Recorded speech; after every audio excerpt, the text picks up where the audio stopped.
subscribe, udah deh lihat foto-foto aku ya kan, yang aku nggak publish itu namanya subscribe.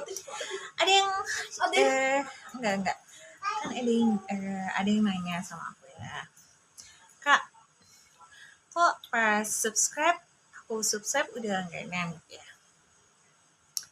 tapi kok fotonya nggak sesuai ekspektasi aku ya, maksud dia tuh ya, dan kalian ngerti ya. Oke, aku bilang aku itu seorang content creator, bukan titik-titik ya, karena Facebook atau Instagram atau semua platform YouTube, TikTok itu punya standar guys, jadi ada batasan-batasan yang seorang konten kreator itu tidak boleh melampaui batas ya, ngerti ya, jadi jangan salahi aku. Oke, jadi kalau yang memang benar-benar fans aja, fansnya Stiro, oke, ngerti ya.